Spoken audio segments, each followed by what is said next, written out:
E o Fantástico viaja agora para uma cidade onde a taxa de assassinatos é 16 vezes mais alta do que a de São Paulo, onde a violência é uma preocupação constante, mais até do que nas principais metrópoles do Brasil. Tomada pelo tráfico internacional de drogas e sitiada por gangues em guerra, San Pedro Sula, em Honduras, é a capital mundial da violência. E é o tema desta reportagem especial de Álvaro Pereira Júnior e Marcelo Benincasa.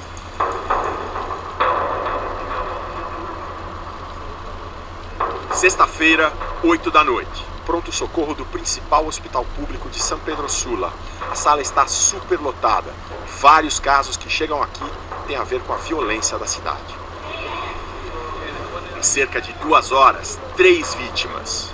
Um homem que levou um tiro e contou uma história tão cheia de furos que teria sido baleado por acidente por um amigo que a polícia não acreditou e veio vigiá-lo até dentro do hospital.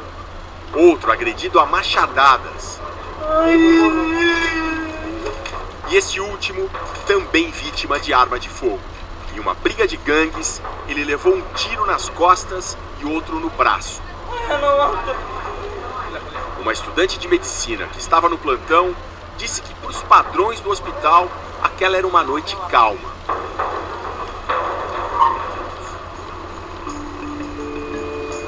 San Pedro Sula, Honduras, América Central. Uma cidade parecida com tantas da América Latina. Cerca de 1 milhão de habitantes, comércio vibrante, bairros mais ricos, bairros mais pobres. Mas San Pedro Sula é diferente. Pelo 3º ano consecutivo, ela é a cidade mais violenta do mundo. E para conhecer essa realidade tão dura, é preciso percorrer as ruas.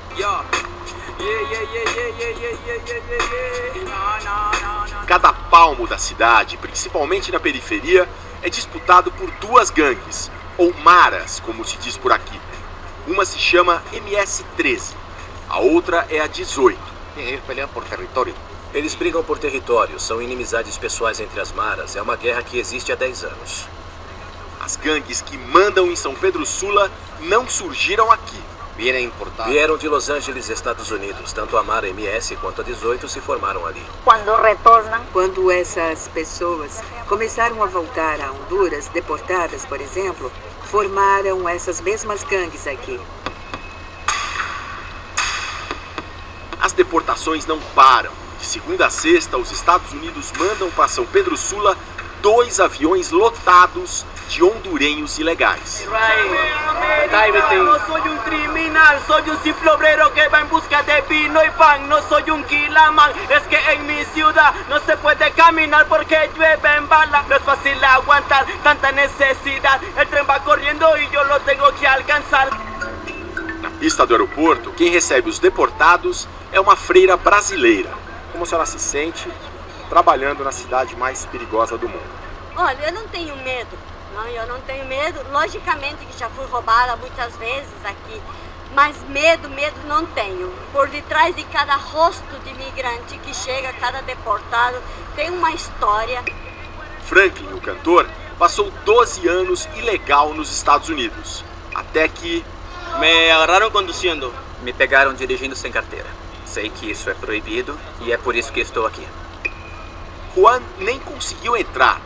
Diz que foi apanhado na fronteira. Quis entrar ilegalmente e me castigaram com 2 anos de prisão.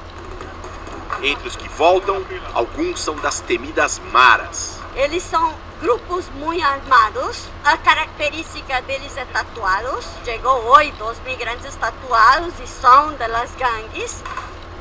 Além de sofrer com as gangues, San Pedro Sula paga um preço alto por sua posição geográfica. Honduras tem essa característica. Nos últimos anos, virou um corredor do crime organizado. Quando os grandes traficantes internacionais viram aumentar a repressão em países como a Colômbia e o México, procuraram novos lugares para se instalar e encontraram em Honduras um terreno ideal. A cocaína vinda da América do Sul podia fazer escala no país para ser distribuída para os Estados Unidos. E as gangues que já estavam instaladas na região se mostraram parceiras ideais. Eles precisam das maras para dar segurança em todo o trajeto com a droga, seja terrestre ou marítimo. Em um levantamento global feito por um respeitado grupo de estudos mexicano, San Pedro Sula aparece há 3 anos em primeiro lugar entre as 50 cidades mais violentas do mundo que não estão em guerra. Em 2011, foram 159 assassinatos para cada 100 mil habitantes. Em 2012, 174. Em 2013, 187 homicídios para cada 100 mil moradores. Em 2014, a matança prossegue em San Pedro Sula, a capital industrial do país, segunda cidade mais importante de Honduras.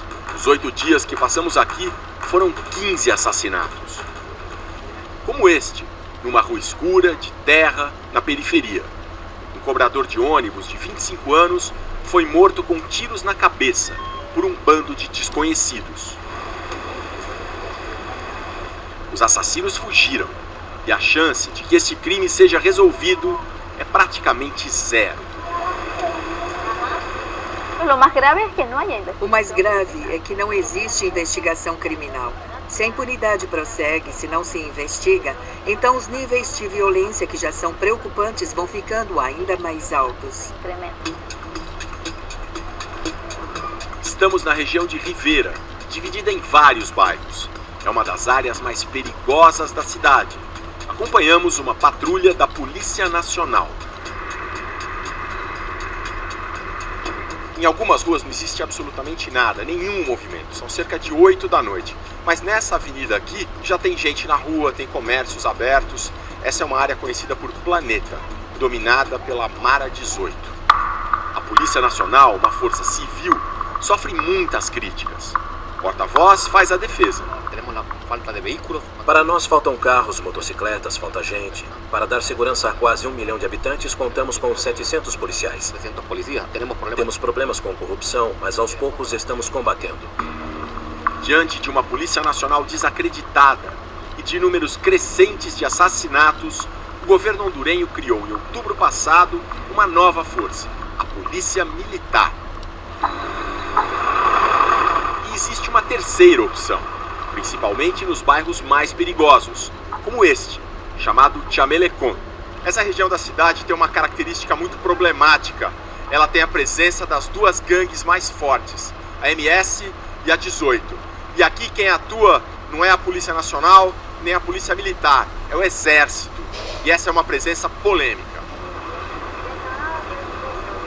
Quem quiere hablar con la televisión de Brasil? Usted. ¿Qué te parece la presencia del ejército aquí? Bueno, simplesmente... Para mim, isso é incompetência. Não é resultado, porque mire... Não dá resultado. Olha só o que eu apresentei. Um protocolo de carteira de identidade de 2012. E não... Não quer dizer nada, nem foto tem. Fora da periferia, os outros moradores da cidade também sofrem. Se não com os assassinatos, com outro tipo de crime, a extorsão. Uma das milhares de vítimas dessa extorsão é um empresário que aceitou falar com o Fantástico desde que não fosse identificado. Começou em ano 2010. Começou em 2010, com um telefonema que eu recebi exigindo dinheiro. Solicitando-me dinheiro. Somos da Mara MS. Precisamos de uma colaboração de $50 semanais. E o que acontece se eu não der? Sua vida está em risco. Para pôr minha vida em risco por $50, melhor pagar. Pagar? Chamam de imposto de guerra. Mas há pessoas que têm empresas próximas à minha que pagam $1.000 por mês. Tem gente que é extorquida em $5.000 de uma vez. Por que não pediu ajuda da polícia? Quando não tem esse posto... Quando você está nesta posição de vítima de extorsão, desconfia de muita gente, até da polícia. Assim como no Brasil, as diretrizes das quadrilhas vêm de um lugar que, teoricamente, deveria ter um mínimo de contato com o mundo externo. Teoricamente. Aqui fica o quartel-general do crime de San Pedro Sula, a Penitenciária Nacional. Muitas das lideranças criminosas estão presas e mandam de dentro da cadeia as ordens para as quadrilhas que controlam a cidade. Lá dentro, os presos circulam à vontade. O presídio mais parece uma pequena vila, que tem comércio e lazer. mesmo com tanta liberdade, acontecem rebeliões, como esta em 2012, com 13 mortos. Só uma pessoa conseguiu acabar com a revolta, o bispo auxiliar da cidade, Monsenhor Rômulo Emiliani, que faz um trabalho social na cadeia. Quando entro ali, me entrego às mãos de Deus e vou. Existem 2.300 presos. Uns 50 são da MS e 200 são da 18. Eles ficam em pavilhões diferentes. Ali acontece de tudo. Saem ordens para extorquir, para sequestrar. Alguns postos de vigilância são ocupados não pelos guardas, mas pelos próprios presos. Na semana em que estivemos na cidade, em fevereiro, começaram a funcionar bloqueadores de celulares na cadeia. Ordem do novo governo, do presidente Juan Orlando Hernández. Os relatos são de que a tensão aumentou. É um ódio terrível, terrível entre as principais quadrilhas. Do lado de fora da penitenciária, onde quase tudo é permitido, São Pedro Sula tem seus defensores. Gente que busca viver normalmente em uma cidade dividida por um caminho de trens. A gente está num lugar que é um símbolo de São Pedro Sula, bem no centro da cidade, a linha do trem. O que o povo diz é que da linha para cima ficam os bairros tranquilos, da linha para baixo fica a barra pesada. Como é que é viver numa cidade dividida assim? A vida dos jovens, dos que fazem arte. O Manuel é produtor musical, o Daddy C é rapper. Real Daddy C, Honduras represent, yeah. Ya estoy harto de ver tanto homicida. La portada en el periódico es el pan de cada día. Es que no hay cosas buenas que mostrar en el país, o los ojos no miran más allá de la nariz. Sigo sendo el tipo. Eu continuo saindo à noite, dando minhas voltas e retorno tranquilo. Claro que com precauções. Aqui não é tão difícil de viver como se pensa. Existem problemas como em todos os lugares. Mas aqui não é Cabul. Eu cresci com muitos amigos que foram para as gangues. Eu escolhi a música, eles escolheram as gangues e perderam a vida. Eu continuo fazendo rap. Sigo fazendo rap. A situação de São Pedro Sula... Não acho que a situação de São Pedro seja diferente dos nossos vizinhos, El Salvador, Guatemala e Honduras. Para mim, a América Latina é um país bem grande e nós somos parte desse país. E por falar em América Latina, encontramos brasileiros que moram aqui, todos com histórias de violência. Assaltaram, levaram tudo que puderam. Então, depois disso, meus filhos compraram a porta essa e depois botaram câmera de televisão também. Eu já fui assaltada 5 vezes nos últimos 3 anos. Como eu fui sequestrada, estamos aqui, é isso que acontece. A gente trata de ficar mais unida, colocar eletricidade no muro, não andar de transporte coletivo, não caminhar muito na rua, principalmente em determinadas horas. A gente não sabe o que fazer realmente, se andar armado ou não andar armado, mas a gente já andou. Eu não estou mais armada, mas meu filho está. Pela lei hondurenha, cada cidadão pode ser dono de 5 armas, e elas estão por toda parte. Qualquer mercado, qualquer farmácia, qualquer restaurante tem um vigia com uma escopeta na cintura. O triste do caso é que, mientras no sul se produz a droga e no norte se consome, a gente está no meio. Apesar de tudo, esse grupo, que também acompanha as notícias sobre crimes no Brasil, sente relativa segurança vivendo na cidade mais violenta do mundo. Eu me sinto segura aqui, apesar de toda a situação de violência que a gente escuta e que vê. É que ela mora no residencial todo. No residencial condomínio fechado. Condomínio fechado. Não dá para caminhar na rua, andar de ônibus, mas no resto nós temos uma vida muito boa, viu? Não se preocupem, a gente está bem.